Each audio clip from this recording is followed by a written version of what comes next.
Hello बच्चों, welcome to the my YouTube channel study girl Shruti. स्वागत है आप सभी का मेरे इस नए वीडियो में। तो देखिए, मैं आज आप लोग को यूपी बोर्ड क्लास 10th का हिंदी का बताने जा रही हूँ, जो कि ये गद्य से लिया गया है और जयशंकर प्रसाद का इसके रचयिता ममता है। ठीक है, तो देखिए जैसे कि इसमें बताने जा रहे हैं हम आपको, दिए गए गद्यांशों पर आधारित प्रश्न के उत्तर दीजिए। जो कि गद्यांश का प्रश्न है, मैं उसके उत्तर बताने जा रही हूँ। तो इसमें पहला आपका क का है। देखिए, रोहतास दुर्गे के प्रकोष्ठ में बैठी हुई युक्ति ममता। मतलब कि एक रोहतास गांव है, जगह है, जहां पे ममता क्या है, वहां बैठी हुई है। सोन के तीक्ष्ण गंभीर प्रवाह को देख रही है। मतलब कि जो तीर था वो उसको बहुत ध्यान से क्या करे, तीक्ष्ण गंभीर मतलब कि बहुत ध्यान से उसको देख रही थी। ममता विधवा थी। जो ममता थी वो क्या थी, विधवा थी, मतलब उसकी शादी नहीं हुई थी।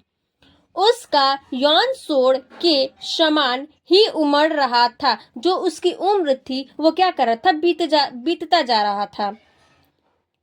मन में वेदना, मस्तिष्क में आंधी। मतलब कि उसके मन में क्या था, एक वेदना था, और मस्तक में क्या था, मतलब दिमाग में आंधी था। आंखों में पानी की बरसात ली। मतलब उसके आंख में एक आंसू था।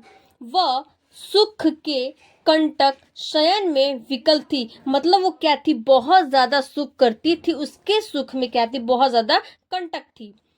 वह रोहतास दुर्गपति के मंत्री चूड़ामणि की अकेली दुहिता थी। मतलब वो रोहतास में क्या थी, एक चूड़ामणि की अकेली क्या थी, दुहिता थी, मतलब उसकी लड़की थी। फिर उसके लिए कुछ अभाव होना असंभव था। मतलब फिर उसके लिए क्या था, बहुत कुछ भी करना क्या था, असंभव था, मतलब नहीं हो पा रहा था। परंतु वह विधवा थी, उसकी शादी नहीं हुई थी। हिंदू विधवा संसार में सबसे तुच्छ निराश्रय प्राणी है। मतलब हिंदू धर्म में जो विधवा होता है उसको क्या कहता है, मतलब तो वो क्या होता है, तुच्छ निराश्रय। मतलब कि वो क्या होता है, उसको वैसे नहीं रखा जाता है। तब उसकी विडंबना का कहाँ अंत था। मतलब वो जो विधवा थी उसका कोई अंत नहीं, मतलब संसार में क्या था, कोई भी अंत नहीं था। तो इसका पहला प्रश्न है, देखिए, उपर्युक्त गद्यांश का संदर्भ लिखिए। तो इसका प्रश्न देखिए है, तो पहले का संदर्भ है, प्रस्तुत गद्यांश हमारी पाठ्य पुस्तक हिंदी गद्य खंड में संकलित ममता। मतलब कि जो हमारी पाठ्य पुस्तक जो हिंदी है, जो गद्य खंड है, ये प्रस्तुत गद्यांश की क्या है, ममता है, जो कि शीर्षक का नाम पाठ से लिया गया है। यानी कि मतलब ये जो शीर्षक है वो कौन है, ममता है। इसके लेखक जयशंकर प्रसाद हैं, और जो इसके लेखक हैं वो जयशंकर प्रसाद हैं। तो अब चलिए देखते हैं दूसरा प्रश्न क्या कह रहा है। तो देखिए, दूसरा है आपका, गद्यांश के रेखांकित अंश की व्याख्या कीजिए। मतलब जो रेखांकित अंश है, जो लाइन किया गया है, जो अंश, उसका क्या करना है, व्याख्या करना है। तो चलिए इसका उत्तर देखते हैं। तो देखिए, रेखांकित अंश की व्याख्या, जिस प्रकार सोन नदी उफान कर बह रही है। जो मतलब सोन नदी है वो क्या कह रही है, उस पर तूफान की तरह क्या हो रहा है, बह रहा है। ठीक है, उसी प्रकार ममता का यौन भी पूरी तरह उफान पर है। मतलब कि जो इसकी ममता जो है, वो जो उसका यौन समय है, मतलब जो समय है वो क्या कर रहा है, तूफान की तरह बह रहा है, मतलब कि बीत रहा है। उसके यौन में सोन नदी के उमड़ते प्रवाह में अद्भुत समानता है। मतलब जो उसकी उम्र में है, जो उसकी सोन नदी है, जैसी उसकी उमड़ते हुए हो रही है प्रवाह, उसी में क्या ये भी समानता के अद्भुत है। वह हर प्रकार के भौतिक सुख से संपत्र है। मतलब ये हर तरीके से क्या है, हर प्रकार के मतलब क्या है, बहुत ज्यादा ही ये सुख से है। फिर भी विधवा जीवन के कठोर अभिशाप से उसका मन तरह तरह के विचारों और मतलब जो इसका मन है, जब ये विधवा है तो ये अपने जीवन में क्या है बहुत ज्यादा कठोरता पाई है, और जो इसका मन है तरह तरह के और विचार है वो क्या हो रहा है, बदलता जा रहा है। मतलब कि तरह तरह के विचारों और भावों की आंधी से भरा हुआ है। मतलब इसके जो मन में क्या है, बहुत तरह तरह के क्या है विचार है, मतलब बहुत तरह तरह के क्या है बातें हैं, जो भी भाव है वो सब क्या है आंधी की तरह भरा हुआ है। मतलब उसके मन में कोई विचार है या फिर कोई भी भाव है वो क्या है अंदर से भरा हुआ है। उसकी आंखों से दुख के आंसू बह रहे हैं। उसकी आंखों से क्या हो रहा है, मतलब उसके जितने भी दुख है उसके क्या हो रहे हैं, आंसू बह रहे हैं। विलासिता का सुख भी उसको कांटों की दुख पूर्ण, मतलब जो उसके मन में विलासिता है उससे वो क्या हो रही है कि सस्या के समान प्रतीत हो रहा है। मतलब जो उसके मन में विलासिता है वो क्या हो रहा है, सब प्रतीत हो रहा है। मतलब उसके आंख में आंसू आने के कारण क्या कर रहा है, सब चीज मन में उसके सोच रही है। तात्पर्य यह है कि कांटों की सया पर सोने वाला व्यक्ति जिस प्रकार हर पल बेचैन रहता है, मतलब जो ये बोले जो कांटों पर सोने वाला व्यक्ति, मतलब जो कांट पे सोने वाला व्यक्ति आज क्या कर रहा है, वो सोने पर सो रहा है उस व्यक्ति, तो जिस पर हर पल बेचैन रहता है, मतलब उसका क्या रहता है, हर जो मन रहता है हर टाइम क्या रहता है, बेचैन की तरह रहता है। उसी प्रकार के भौतिक सुखों के रहते हुए भी ममता का जीवन कष्टदायक सिद्ध हो रहा है। मतलब उसी तरह क्या हो रहा है, जो ममता है, जो उसकी मन की जितने भी जीवन है और जितने भी मतलब उसके मन में सब बातें हैं वो क्या कर रहा है, बहुत ज्यादा कष्ट दे रहा है। तो उसी का क्या हो रहा है, इसको सिद्ध हो रहा है। अब देखिए तीसरा प्रश्न है आपका वह तीसरा है। तीसरे का जो पहला आपका है ए, उपर्युक्त गद्यांश में हिंदू विधवा की स्थिति कैसी थी। यानी बोल रहा है जो विधवा औरत थी, मतलब जो ममता थी, उसकी जो उसकी स्थिति वो कैसी थी। तो चलिए देखते हैं इसका आंसर। देखिए इसका आंसर है, संसार में हिंदू विधवा प्राणी को एक तुच्छ तथा निराश्रय प्राणी मानते हैं।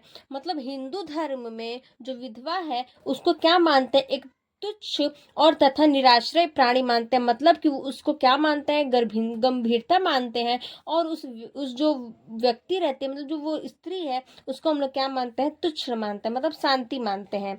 अब आपका सेकंड है, अब इसका सेकंड प्रश्न है, ममता कौन थी, उसकी क्या स्थिति थी। मतलब बोल रहा है जो ममता थी वो कौन थी और उसकी स्थिति क्या थी। तो देखिए बी है, ममता चूड़ामणि की बेटी थी और ममता विधवा थी। मतलब जो ममता थी वो क्या थी, चूड़ामणि जो थी उसकी बेटी थी और उसका नाम क्या था, ममता। और ममता जो क्या थी, विधवा थी, उसकी मतलब शादी नहीं हुई थी। अब आपका तीसरा प्रश्न है, सी है, गद्यांश के आधार पर संसार में सबसे तुच्छ निराश्रय प्राणी कौन है। मतलब ये बोल रहा है कि इस संसार में जो सबसे तुच्छ निराश्रय प्राणी है वो कौन है। तो देखिए इसका आंसर है, आंसर है इसका, गद्यांश के आधार पर हिंदू विधवा संसार में सबसे तुच्छ निराश्रय प्राणी है। मतलब कि हम लोग संसार में विधवा लोग को क्या मानते हैं, सबसे तुच्छ निराश्रय प्राणी मानते हैं। अब है आपका नेक्स्ट ख है प्रश्न, जो ख प्रश्न क्या कह रहा है चलिए देखते हैं। तो देखिए आपका ख प्रश्न है, हे भगवान, तब के लिए विपद के लिए इतना आयोजन। मतलब बोल रहा है भगवान से बोल रही है ममता, तब तक के लिए और विपद के लिए मुझे क्या करे, इतना आयोजन करिए। परम पिता की इच्छा के विरुद्ध इतना साहस, मतलब हमको साहस दीजिए कि हम लोग परम पिता की क्या करें, इच्छा की तरह विरुद्ध रहें। पिताजी क्या भीख न मिलेगी। मतलब वो बोल रहा है पिताजी क्या ऐसा भी हम लोग का दिन आएगा जिस टाइम हम लोग को क्या भीख भी नहीं मिलेगा। क्या कोई हिंदू भू पृथ्वी पर न बचा रह जाएगा। ये बोल रही है कि अगर पिताजी अगर ऐसा होगा तो हिंदू धर्म में भू मतलब कि जो पृथ्वी है, जो धरती है, उस पे क्या कोई नहीं बचा रहेगा। मतलब कि अगर ऐसा होगा कि सब लोग भीख ही मांगने लगेंगे तो ये हिंदू धर्म में क्या होगा, ऐसा कोई नहीं बच पाएगा। जो ब्राह्मण को 2 मुट्ठी अन्न दे सके, मतलब जो ब्राह्मण है उसको क्या देगी, कोई 2 मुट्ठी अन्न मतलब अन्न दे सके, मतलब खाना दे सके। यह असंभव है, मतलब कि ऐसा नहीं हो सकता है, ये क्या है, एकदम असंभव है। फेर दीजिए पिताजी, मतलब कि जो हम लोग के जो आए हैं उसको क्या कहते हैं, फेर दीजिए, मतलब वापस कर दीजिए। मैं कांप रही हूँ, मतलब मैं बोल भी रही हूँ, और ममता क्या कर रही थी, उसको कांप भी रही थी बोलने में। इसकी चमक आंखों का अंधा बना रही है, मतलब जो इसकी आंख की चमक वो क्या करे, इसको अंधा बना रही है। ठीक है। मूर्ख है कहकर चूड़ामणि लेकर चले गए, यानी कि जो वो मूर्ख बोला और मूर्ख बोल के क्या किया, उसको चूड़ामणि, उस चूड़ामणि को क्या किया, लेके चले गया, मतलब कि जो ममता की माँ थी उसको लेके क्या किया, चला गया। तो इसमें है आपका पहला प्रश्न, उपयुक्त गद्यांश का संदर्भ लिखिए। तो जो पहला उपयुक्त गद्यांश का संदर्भ है, देखिए क्या है संदर्भ। फर्स्ट ख का पहला, प्रस्तुत गद्यांश हमारी पाठ्य पुस्तक हिंदी के गद्य खंड में संकलित ममता शीर्षक नाम पाठ से लिया गया है। जो ये शीर्षक है, इस जो लेखक के जो शीर्षक है वो है ममता, और इस लेखक के कौन है, जयशंकर प्रसाद है, और उनकी जो शीर्षक है वो क्या है, ममता है। अब नेक्स्ट है आपका दूसरा प्रश्न, गद्यांश के रेखांकित अंश की व्याख्या कीजिए। मतलब ये जो रेखांकित किया गया है, जो लाइन किया गया है, इसका हम लोग क्या करेंगे, व्याख्या करने जा रहे हैं। तो देखिए इसका आंसर है, तो देखिए इसकी व्याख्या करने जा रहे हैं। बोल रहा है, हे भगवान, मेरे इस पिता को धिक्कार है, यानी कि बोल रही है, हे भगवान, ऐसे पिता जो है इनका तो क्या है, धिक्कार है, मतलब कि ऐसे पिता का धिक्कार है जिसने मुसीबत के समय के लिए अपना ईमान धर्म बेचकर घूस के रूप में यह विपुल सर्व राशि प्राप्त की है। मतलब ये बोल रहा है कि ऐसे पिता का क्या अधिकार है जो मुसीबत के समय भी क्या करे, मेरे ईमान धर्म को क्या करे, बेचकर और घूस के रूप में ये विपुल जो स्वर्ण राशि है, मतलब कि जो पैसा है, राशि है, मतलब कि कुछ भी पैसा है, सोना है, जो भी है उसको प्राप्त किए, मतलब कि ऐसे घूस को क्या किए, जो कि बेच दिए। तो इसीलिए बोल रही है कि ऐसे जो पिता है उनका अधिकार है रहना, क्या, क्योंकि वो मतलब ऐसे मुसीबत में वो क्या किए हैं, जितना भी हम लोग का ईमान धर्म है उसको बेचकर, और जितना भी सब घूस है क्या किया, उसको बेचकर प्राप्त की हैं। मेरे यह पिता भी कितने मूर्ख हैं, मतलब मेरे पिता क्या हैं, बहुत मूर्ख हैं, जो यह नहीं जानते हैं, मतलब मेरे पिता नहीं जानते हैं कि हम अपनी इच्छा से कुछ नहीं कर सकते, मतलब कि वो अपनी इच्छा से क्या नहीं कर सकते, कुछ नहीं कर सकती। यदि हमारे भाग्य में मुसीबत है तो उसे किसी भी स्थिति में टाला नहीं जा सकता, मतलब कि जो मेरे पास जो मुसीबत है, कुछ भी है, अगर मेरे भाग्य में स्थिति का क्या मुसीबत है तो हमें किसी भी स्थिति को क्या कह सकता है, टाला नहीं जा सकता है। सारे संसार की धन संपत्ति हमें उस मुसीबत से छुटकारा नहीं दिला सकती, मतलब कि पूरे संसार में से ऐसी संपत्ति जी थी जो मेरे पूरे संसार में क्या हो सकता था, वैसा छुटकारा नहीं दिला सकता था। इस विपत्ति को देने वाला परम शक्तिशाली परम पिता परमात्मा ही तो है। बोलती है ममता कि जो ऐसे हम लोग को देने वाले जो शक्तिशाली, मतलब कि जो हम लोग इतना किए हैं, सम्मान किए, फिर कुछ भी किए, जो ऐसे शक्तिशाली हैं, जो हम लोग को इतना सब विपत्ति दिए थे, ये कौन है, एक परमात्मा ही है, परम पिता ही है, जो सारे संसार का संचालन करता है, जो सारे संसार का क्या करता है, संचालन करता है, देख रेख करता है। जब उसने विपत्ति दी है तो उसे किसी भी स्थिति में टाला नहीं जा सकता। जब वो मुझे इतना धन दिए हैं, इतना विपत्ति की दी है, तो उनको हम कोई भी अगर स्थिति हो और कोई भी अगर उनकी काम हो तो हम लोग उस स्थिति में उनको क्या कर सकते, टाल नहीं सकते। यदि हम उसके विरुद्ध कुछ करते हैं, मतलब हम लोग उसके विरुद्ध क्या करते हैं, कुछ भी अगर करते हैं तो यह हमारा उसके प्रति दुस्साहस ही तो है। मतलब कि हम लोग उसके अगर उसके विरुद्ध हम लोग कुछ भी करते हैं तो उसका क्या है, यह उसका क्या है, एक हमारा उसके दुस्साहस ही है, मतलब कि दुरस्य है। वह अपने पिता से कहती है, वो क्या करती है, ममता सारी बातें अपने पिता से कहती है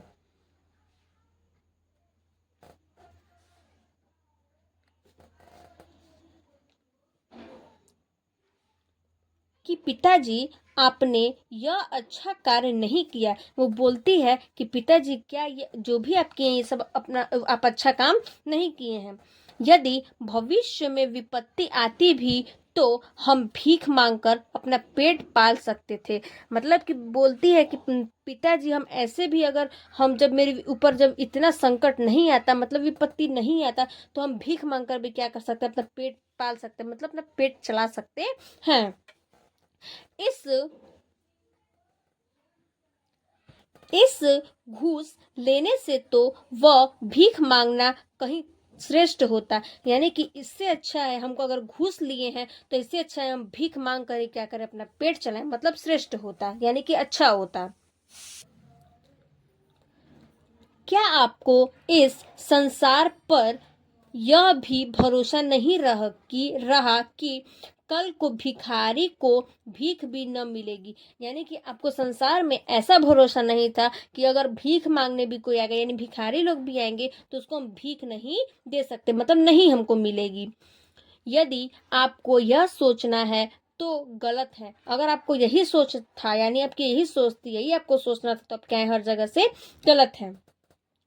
ममता अपने पिता से कहती है कि पिताजी इसे वापस कर दीजिए। बोलती है कि ममता बोलती है अपने पिता से कि पिताजी आप इसको क्या करिए, वापस भेज दीजिए, यानी कि इसको वापस कर दीजिए ब्राह्मण को।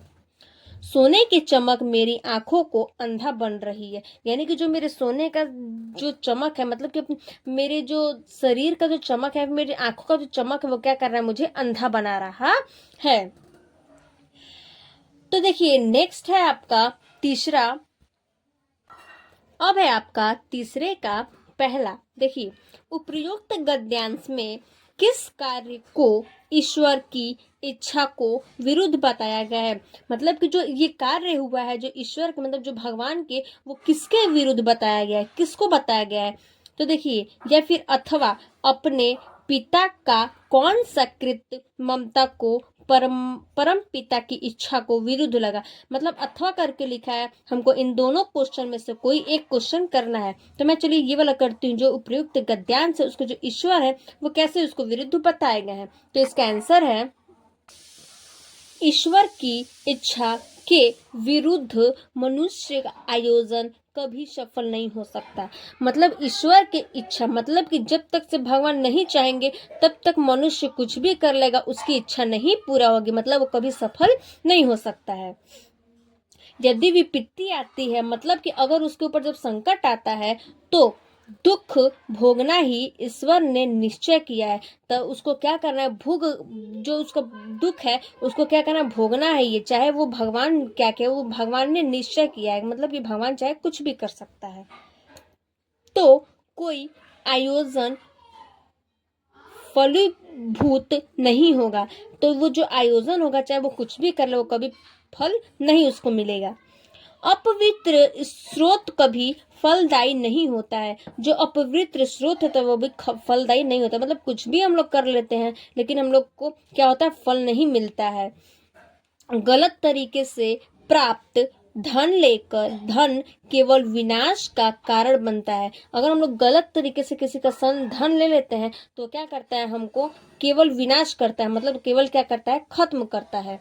क्योंकि यह ईश्वर की इच्छा के विरुद्ध है, क्योंकि ये भगवान के क्या है, विरुद्ध है। मतलब कि भगवान के क्या है, भगवान का क्या है, देन है।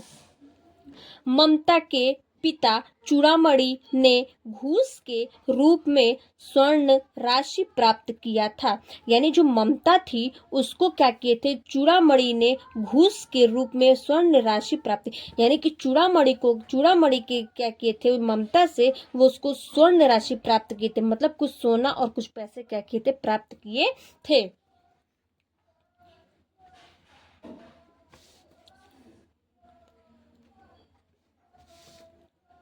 और उसे बताया कि यह विपत्ति के अवसर पर काम आएगा। यानी कि जब तुम ये बता दिए थे, भगवान ने यानी ईश्वर ने बताया था कि जब तुम्हारी विपत्ति आएगी तो क्या करेगा, ये उस समय आपको क्या करेगा, काम देगा, यानी काम आएगा। इसी आयोजन को ममता ईश्वर की इच्छा के विरुद्ध बता रही है। तो ममता क्या कर रही है, इसी के यानी यही भगवान की जो ममता है, तो भगवान की इच्छा से क्या करिए, सारी बातें अपने पिता को बता रही है। अब देखिए नेक्स्ट है तीसरे 3 का बी। देखिए 3 का बी क्वेश्चन है, ममता ने अपने पिता से क्या कहा। जो ममता थी वो अपने पिता से क्या बोली थी। तो इसका उत्तर है, ये प्रश्न है और उत्तर है। देखिए ममता अपने पिता से कहती है कि हम ब्राह्मण हैं। तो ममता अपने पिता से बोलती है कि हमें क्या है, ब्राह्मण हैं, इतना सोना लेकर क्या करेंगे, मतलब बोलती है कि हम इतना ज्यादा सोना लेकर क्या करेंगे। ममता के मन में राष्ट्र प्रेम की भावना भी थी। मतलब वो जो ममता थी उसके मन में क्या थी, एक राष्ट्र प्रेम, मतलब कि प्रेम का क्या था, भावना था। इसलिए तो वह शेरशाह द्वारा भेजा गया। इसलिए वो किसके द्वारा, तो शेरशाह के द्वारा भेजा गया था। प्रस्ताव वापस भेज देती है। यानी कि जो प्रस्ताव है, मतलब कि जो ईश्वर से, जो भगवान से भेजा गया प्रस्ताव है, उसको क्या करती है, वापस भेज देती है। अब आपका नेक्स्ट है ग है। चलिए ग नंबर देखते हैं क्या कह रहा है। तो देखिए ग है, गला सूख रहा है। जो ममता थी वो क्या बोल रही है, मेरा गला सूख रहा है, साथ छूट गए हैं, मतलब जितने मेरे सब साथी थे वो सब क्या हो रहे हैं, छूट गए हैं। अश्व गिर पड़ा है, जो घोड़ा था वो क्या हुआ है, गिर गया है। इतना थका हुआ हूँ, इतना कहते कहते वो व्यक्ति धम से बैठ गया। यानी कि वो जो व्यक्ति है, मतलब कि जो आदमी था वो क्या बोला, कहते कहते वो क्या किया, बोल रहा है कि मैं थक चुका हूँ, और क्या किया, वो गिरकर बैठ गया। और उसके सामने ब्राह्मण घूमने लगा। यानी जो उसके सामने ब्राह्मण था वो क्या करने लगा, घूमने लगा। स्त्री ने सोचा यह विपत्ति कहाँ से आई है। मतलब जो स्त्री थी, जो ममता थी, वो सोचने लगी इतनी सारी विपत्ति मेरे पास कहाँ से आई है। उसे जल दिया, उसे क्या दी, पानी दी, और मुगल के प्राणों की रक्षा हुई। यानी जो मुगल का जो प्राणी था, जो वस्तु था, उसके क्या की, बहुत ज्यादा रक्षा की। वह सोचने लगी सब विधर्मी दया के पात्र नहीं। मतलब जितने भी थे सब क्या थे, विधर्म दया के पात्र नहीं है। मेरे पिता का वध करने वाले याताई घृणा से उसका मन विरक्त हो गया। यानी बोल रही है कि जो मेरे पिता का वध करने वाले हैं, उसका आतताई घृणा से क्या, उसका मन विरक्त हो गया। यानी कि जो उसका मन में था, जो भी सब था, वो क्या हो गया, खत्म हो गया। स्वस्थ होकर मुगल ने कहा, मतलब कि जो मुगल था थोड़ा आराम करके स्वस्थ होकर के कहा, माता तो फिर मैं चला जाऊं। बोल रहा है कि फिर माता मैं क्या करता हूं, चला जा रहा हूं। स्त्री विचार कर रही थी, मतलब स्त्री मन में सोच रही थी, मैं ब्राह्मण हूं, मतलब वो बोल रही है मैं ब्राह्मण हूं, मुझे तो अपने धर्म अतिथि देव की उपासना का पालन करना चाहिए। मतलब मेरे धर्म का क्या कर, मैं ब्राह्मण हूँ और मेरे जो धर्म है उसका क्या करना चाहिए, उपासना करना चाहिए, मतलब कि उसका सम्मान करना चाहिए, उसका पालन करना चाहिए। परंतु यहाँ नहीं सब विधर्मी दया के पात्र नहीं। मतलब कि नहीं, मैं ये चीज नहीं करूंगी। ममता बोलती है कि मैं ये चीज नहीं करूंगी, क्योंकि यहाँ पे सारे लोग विधर्मी दया के क्या है, पात्र नहीं। मतलब कि यहाँ पे किसी का भी हम लोग कोई साथ देने वाला नहीं है। परंतु यह दया तो नहीं, मतलब ये तो दया नहीं है, कर्तव्य करना है। तब यानी उसका क्या करना है, कर्तव्य करना है। तब मुगल अपनी तलवार टेक कर उठ खड़ा हुआ, यानी जो मुगल था वो क्या किया, अपनी तलवार लेकर खड़ा हो गया। ममता ने कहा, क्या आश्चर्य है कि तुम भी छल करो। तो बोलती है ममता मुगल से, क्या ये आश्चर्य है, मतलब क्या ये सही है कि तुम छल कर सकते हो, मतलब किसी के ऊपर वार कर सकते हो। ठहरो, छल नहीं, तब नहीं स्त्री, जाता हूं। बोल रही कि नहीं, छल नहीं करना है, मतलब किसी के ऊपर आपको क्या नहीं करना है, क्रोध नहीं करना है। तो फिर वो बोलता है स्त्री से, तब मैं क्या करता हूँ, जाता हूँ। तैमूर का वंशधर स्त्री से छल करेगा। तब वो बोलता है कि तैमूर वंशधर में क्या करेंगे, फिर मैं स्त्री के ऊपर क्या करेंगे, छल करेंगे, मतलब कि उसके ऊपर मैं क्रोध करूंगा। जाता हूँ, भाग्य का खेल है। तो बोलता है जा रहे हैं, अब भाग्य का ही खेल है। अथवा मैं ब्राह्मण, खेल है, यानी कि अथवा में दोनों दिया है, तो इसको मैं करता हूँ। तो बोलती कि मैं क्या हूँ, ब्राह्मण हूँ, इसका क्या है, खेल है। तो इसमें पहला प्रश्न है आपका, जो कि पहला प्रश्न है, देखिए, उपर्युक्त गद्यांश का संदर्भ लिखिए। तो इसका संदर्भ क्या है, देखिए, तो देखिए संदर्भ है, प्रस्तुत गद्यांश हमारी पाठ्य पुस्तक हिंदी के गद्य खंड में संकलित ममता शीर्षक नाम से पाठ से लिए गए हैं, मतलब कि ममता शीर्षक के पाठ से लिया गया है। और इसके जो लेखक हैं वो कौन है, जयशंकर प्रसाद हैं। तब देखिए दूसरा है प्रश्न, देखिए, गद्यांश के रेखांकित अंश की व्याख्या कीजिए। जो गद्यांश है उसकी रेखांकित का हम लोग क्या करते हैं, व्याख्या करते हैं। तो देखिए जो ये रेखांकित किया हुआ, यानी कि सब विधर्मी दया के पात्र नहीं, मतलब सब जो जो धर्म लोग हैं कोई भी उसको पात्र के नहीं है। मेरे पिता का वध करने की आतयात घृणा से उसका मन क्या है, विरक्त हो गया है। तो देखिए इसका आपको उत्तर बताने जा रही हूँ, व्याख्या जो करना है उसको बताने जा रही हूँ। देखिए चलिए व्याख्या करते हैं। देखिए रेखांकित अंश की व्याख्या करने जा रहे हैं। तो देखिए,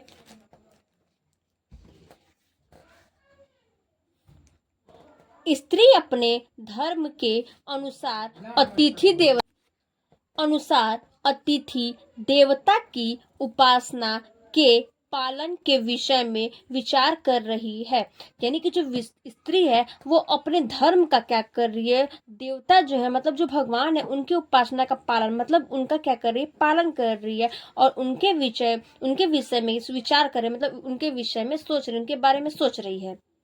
वह सोच रही है कि क्या उसे एक मुगल को जो उसका दुश्मन है, बोल रही है कि उसको एक मुगल है जो उसका क्या है, दुश्मन है, शरण देना चाहती है, मतलब उसको क्या करना चाहती है कि कहीं उसको स्थित करना चाहती है। उसका धर्म उसे ऐसा करने के लिए कहता है, यानी कि जो उसका धर्म है वो उसको ऐसा करने के लिए करता है, लेकिन उसके मन में उसके प्रति घृणा भी है। मतलब कि वो जो मुगल है उसके प्रति वो क्या बोल रहे कि धर्म का है जो उसका, उसको ऐसा करना नहीं चाहिए, लेकिन जो उसके मन में जितना भी घृणा, मतलब जितने भी सब उसके मन में खराब बातें हैं वो सब क्या है, उसके अंदर घृणा है, मतलब खराब है। तो वही बोल रही है ममता कि जो हम लोग का धर्म है उसको हम क्या कर रहे हैं, अपने भगवान के विचार में क्या कर रहे हैं, सोच रहे हैं। और यह सोच रही है कि जो मुगल है वो क्या है, हम लोग का दुश्मन है, जो कि क्या है, उसका दुश्मन है मुगल, और उसको शरण देना चाहती है, मतलब को उसको स्थित करना चाहती है। और उसका धर्म ऐसा करने के लिए कहती है कि जो क्या करे उसके धर्म के पीछे उसके मन में भी क्या है, प्रति घृणा है। अब देखिए तीसरा है आपका, तीसरे का पहला है, देखिए, स्त्री किस धर्म के पालन के विषय में विचार कर रही है, यानी जो स्त्री है वो किस धर्म के पालन के विषय में विचार कर रही है। तो इसका उत्तर है, स्त्री अपने धर्म के अनुसार अतिथि देवता की उपासना के पालन के विषय में विचार कर रही है। मतलब जो स्त्री है, जो ममता है, वो अपने धर्म के बारे में बता रही है और अपने देवता को, मतलब कि जो भगवान है उनके उनके बारे में सोच रही है, उनका पालन कर रही है, और उनके विषय में क्या कर रही है, विचार कर, मतलब उनके भगवान के बारे में क्या कर रही है, उनसे बात कर रही है। अब देखिए नेक्स्ट है तीसरे का बी। तो देखिए आपका बी प्रश्न है, ममता ने किसकी उपासना का पालन किया। जो ममता है वो किसकी उपासना का पालन की है। इसका उत्तर है, ममता के अतिथि देवता की उपासना का पालन कर रही है। जो ममता है वो देवता लोग का क्या कर रही है, मतलब भगवान लोग का क्या कर रही है, उपासना का मतलब कि उसके बारे में सोच रही है और जानकारी लेने का क्या कर रही है, पालन कर रही है।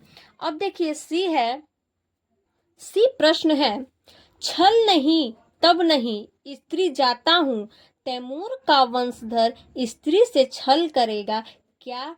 यह वाक्य किसने कहा और क्यों? मतलब कि जो वाक्य बोल रहा है, यानी कि बोल रहा है ना, छल नहीं करना है, मुझे किसी पे वार नहीं करना है, और नहीं तब नहीं करेंगे, स्त्री जा रहा हूं, और तैमूर का वंशधर क्या करेंगे, स्त्री के छल करेंगे, यानी कि कोई स्त्री के साथ करेंगे। और ये कौन कहा है और क्यों कहा है और किसने कहा है? तो इसका प्रश्न, इसका उत्तर है आपका, तो देखिए आंसर है इसका उत्तर है